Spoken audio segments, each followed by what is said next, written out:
करेले लुत्फ देते हैं पकाने वाला अच्छा हो। वो जेड़ी सब्जी मुंह नहीं लाण होंदी, अगर कोई सुगड़ सियाणी जनानी पकावे ते मुर्ग विच ओ मजे नहीं होंदे जो करेले च होंदे। करेले लुत्फ देते हैं पकाने वाला अच्छा हो। सलीके से कहा जाए तो सच कड़वा नहीं लगता। सलीके से कहा जाए जे तुसी इब्तिदाई इत्थों करो फलाणियां ते डिगाणियां फिर ते गल्लां नहीं ना बनदियां। जो तलवार नाल फतह नहीं सन होंदे ना उन्हां नूं मेरे नबी ने जुबान दी मिठास नाल फतह कीता है। शायद तुसी एक नाम तो वाकफ होवोगे, उन्हां नूं अमीरुल मुजाहिदीन भी किया जांदा है और मौलाना खादिम हुसैन रज़वी उन्हां दा नाम। उस बंदे नूं रब ने इतनियां इज्जतां दित्तियां ने, मैं कहना हुण महफिल कामयाब ना पई होंदी होवे ते ओहदा नाम लै दिओ, अल्लाह ओहदे नाम विच इतनियां कामयाबियां रख दे। तो तवज्जो फरमाना, अल्लामा खादिम हुसैन रज़वी मैंने ना आप दे कदमां विच बैठ के ये वाकया आप कोल सुने हैं। फरमांदे ने कि मेरा अजे हादसा नहीं सी होया और मैंने किसी जगह महफिल ते जाना सी, बस दे जरिए पहली बारी मैंने सफर करना सी। तो मैं जदों अड्डे ते पहुंचिया तो बर वक्त पहुंच गया।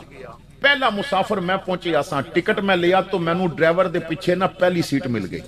फरमांदे ने मैनू दोस्तां दसिया सी अजकल बसां जड़ियां एसी ने उन्हां विच टीवी भी होंदा है ते फिल्मां भी चलदियां ने। फरमांदे ने मैं टिकट लैके ना ते बस भी दाखिल होया ते बस विच या ड्राइवर बैठा सी ते या मैं पिया वड़दा सा। फरमांदे ने मैं सलाम कीता, ड्राइवर ने जवाब दिता। मैं सीट ते बैठण दी बजाय ना उहदी खाडी ते हत्थ रख के कहा बेटा एक अर्ज करां। उन्हें आखिया हाँ जी दसो। मैं कहा पुत्तर है वेखदा पिया ना मैं दाढ़ी रखी है ते मैं सारी जिंदगी कुरानो हदीस ही पढ़ाया ते सुनिया कि बसां विच ना फिल्मां लगदियां ने। मेरा ये मिजाज नहीं, तैनू मैं हुजूर दा वास्ता दे के कहना है जब तक मैं बस विच बैठा ना तू फिल्म नहीं लानी।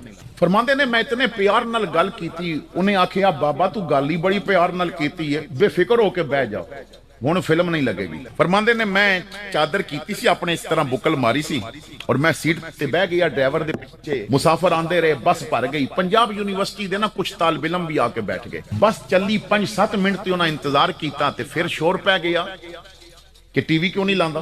जदों बहुती आवाज़ां आईयां ना ते ड्राइवर कहंदा भाई मेरी मजबूरी ये वे मौलवी और एडे प्यार नाल आखिया मैं उन्हां नाल कर लिया वादा, तुसां फिल्म वेखनी है ते मैनू तंग ना करो, मैं गड्डी पे चलाना है। मौलवी रां दे कोलों पुछ लो, ये मैनू आखण ला ते मैं ला देना। फरमांदे ने उन्हें अपने सिरों ला के गल मेरे सिर पा दी, मौलवी नू मना लो। जदों उन्हें ये आखिया ना ते पंजाब यूनिवर्सिटी दे जेड़े 5-7 तालिब इलम बैठे सन विचों 2 उठे, बस ही बाबे नाल गल करदे हैं, सानू ते वेखण दे, तू नहीं वेखनी ना वेख।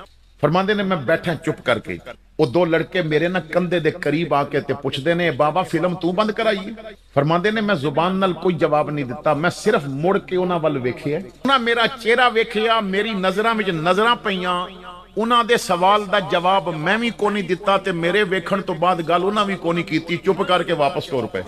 ना उन्हां मेरे नाल कोई गल कीती बा फिल्म लाण दे मेहरबानी कर, बस मैं वेखिया ओ मैनू वेख के पीछे टुर पे। जाके सीटां ते बैठण लगे ते बाकी संगी कहंदे ने बड़े फन्ने खान बन के गए सो, बस ही लवांदे हां ते बाबा खाली वेखदा गया ते चुप करके वापस आ गए हो।